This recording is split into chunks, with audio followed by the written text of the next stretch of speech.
What is up, Ravens Nation? Welcome back to another episode of Flock Talk. I hope you are all having a wonderful Monday, and we woke up today 6 days away from the Ravens season opener against the Houston Texans. I cannot wait. I know you guys are just as pumped after a just exciting offseason, hearing about this new offense, bringing in these new receivers, and the potential this team has is nothing short of exciting. I know you all are very thrilled as well, so I can't wait for kickoff, but we still got a week. Our stories for today: Eric Decosta addresses the media in a wide list of questions. Our second story: Peter King has another hot Zay Flowers take. And our last story: the Ravens season could depend on two specific Ravens players, according to ESPN's Mike Clay. So without further ado, let's hop into our first story. So a couple days ago, I believe Friday, I'm a little late to this story, Eric Decosta addressed the media, and he got asked a wide list of questions. It was like 15 to 20 minutes. I don't quite remember the entire interview, but of course he was asked a million different things, but there's two specific questions and topics that I wanted to address that caught my eye. Of course, he was asked about JK Dobbins, the holdout or the hold in, however you want to phrase it, and his contract negotiations. And speaking of JK Dobbins, Eric Decosta had this to say: "We love JK. When he's played, he's been a warrior. He's played through injuries when he's been able to. Very talented guy. Great attitude. He's a leader. I think he's respected. I've got a strong affinity for him personally. We're excited he's back. He's healthy this year. He looks great. He's ready to go." It's no secret on this channel, I'm a JK fanboy, so I think this is going to be, like I've said before, a fantastic year for JK Dobbins if he can remain healthy. He sounds like he's 100%. He looked great at the end of last year, and like he pointed out when he had his media time, he was not able to go through that off-season workouts and conditioning to get season ready because he was still rehabbing that ACL. But now he's able to do that, and so I expect big things from JK. He's going to really show he is a valuable back with a full season, I believe. So I'm excited to see it. I don't expect him to be like lead the league in rushing or anything because the Ravens, rotate their backs so well. But hopefully he's able to stay healthy and remain a huge, vital part to this offense. Now, DeCosta was asked about his contract and the potential we see an extension mid-season. And this is what he had to say: "We try to keep that stuff in-house." He also said, "We're excited to see what he's going to do this year. I know he wants to be here. We want him here. I have a lot of respect for him as a person and also as a competitor. The way he takes care of his business, the way he rehabbed his injury, the way he plays on Sundays. I think we've shown that over the last 5 years, we've really tried hard to bring back as many of our own players as possible. That will continue to be what we do." So there's no crazy news there. I would like to see him get an extension, but we've addressed it 100 times. The running back market is an all-time low, it feels like. So it's going to have to make sense for both sides. I believe they will get something done because I believe they truly value JK. But if JK wants the maximum amount of money, the way the current running back market is, he could be hard-pressed to find a team willing to pay him big money. Now, it doesn't sound like he's searching to be the highest-paid running back in the league, which is good because I don't think that's very realistic for him. He's going to have to go out this season and ball out and show his worth to get the most that he can.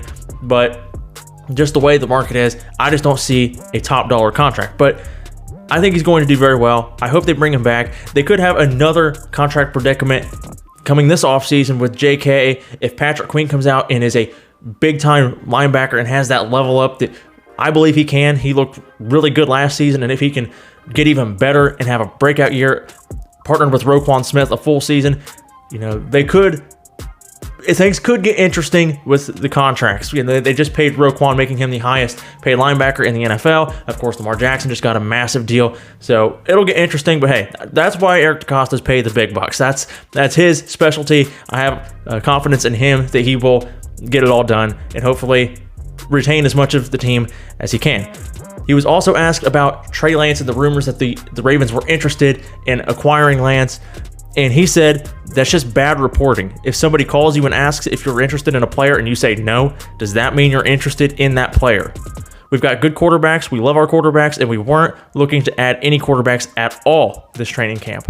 So even if they were interested in Trey Lance and they didn't get him, I don't know that Eric Decosta is going to stand there and say, "Oh yeah, we wanted him, blah, blah, blah. We weren't confident in Tyler Huntley or Josh Johnson." But I do believe in this scenario he is telling the truth. I don't think the Ravens were legitimately interested in Trey Lance, because why would they be interested in Trey Lance? He has shown, and no disrespect to Trey Lance, he has shown nothing that shows he's better than Tyler Huntley or is going to be a good or even average NFL quarterback. The San Francisco 49ers gave up a lot to go get Trey Lance, the 3rd overall. And he couldn't even nail down the starting job there. Most cases, you get drafted in the top 5 or even the 1st round, you're almost guaranteed significant playing time. And he got beat out by Mr. Irrelevant, who granted got red hot at the end of last year. And now Sam Darnold came in there and beat him out for the 2nd quarterback spot behind Brock Purdy. Maybe he'll come out and make me eat my words, but at this point, I don't see the upside, especially when you have Tyler Huntley, who, he's not a dominant starter, but he is good enough to go in there and keep you in games, which is what I think the Ravens would be aiming for at this point. Would they like to upgrade? Maybe. They have shown interest in other free agents, but I just don't see the upside to go trade for a guy like Trey Lance at this point. All right, enough about that. On to our second story of the day. NBC's Peter King predicts Zay Flowers will finish 2nd in Offensive Rookie of the Year behind only the Lions rookie running back Jahmyr Gibbs. Now, from time to time, I have to take off my Ravens glasses and look at things objectively just as a fan of football. And honestly, I don't hate this pick. I think Jahmyr Gibbs is a very special player, and he has potential to be really, really good in this league. Also, the Offensive Rookie of the Year award, it's a stat award. So even if Zay Flowers is the best rookie, how is his stats going to line up against Jahmyr Gibbs? And that's exactly what Peter King said. He said Flowers will be more spectacular, Gibbs will produce more yards. It could just be that simple. If Jahmyr Gibbs is a workhorse in the Lions offense, and Zay Flowers could be fantastic, but the Ravens have a very deep receiver room, and I think the ball is going to be distributed pretty well. Zay Flowers is going to get his undoubtedly, but you still have other mouths to feed on that offense, which is what's going to make this offense so special in my opinion.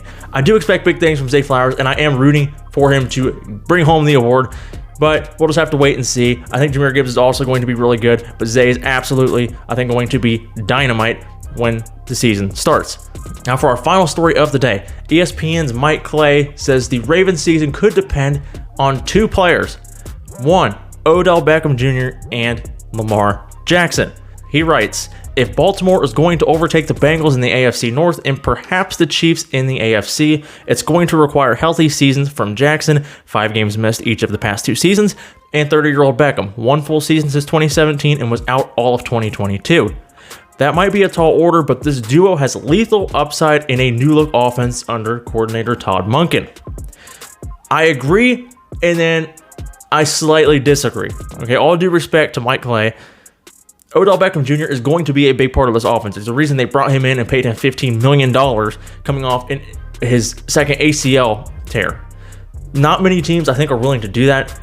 I think a couple teams, but that's neither here nor there. The Ravens came in and are paying him a lot of money because they believe in him. He still has a big talent. He's still very good and can be a difference maker.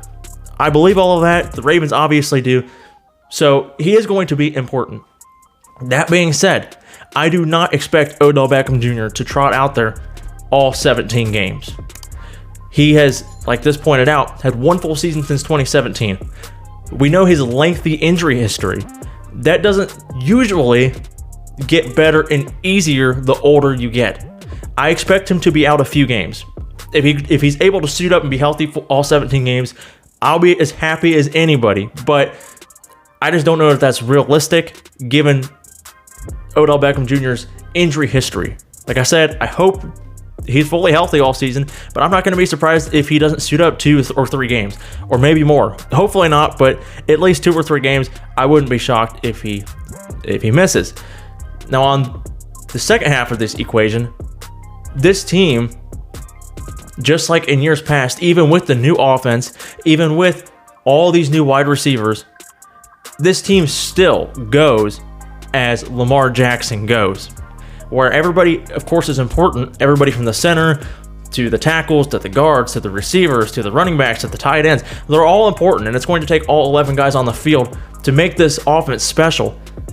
Lamar Jackson is the engine that drives this offense, and we've seen that in years past, where they've were 8-4 a season ago, and then he goes out and they finish 2-3. You know, this team is Lamar Jackson's team. He's a special player. He was a unanimous MVP for a reason. He's a darn good football player.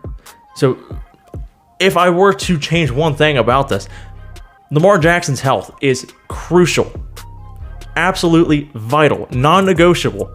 The most important thing for this Ravens team to reach its peak goals of a championship is Lamar Jackson. Has to be out there game in and game out. Period. That's the hill I'm willing to die on and argue with anybody anytime that is this Lamar Jackson that is the number one factor of this team's success.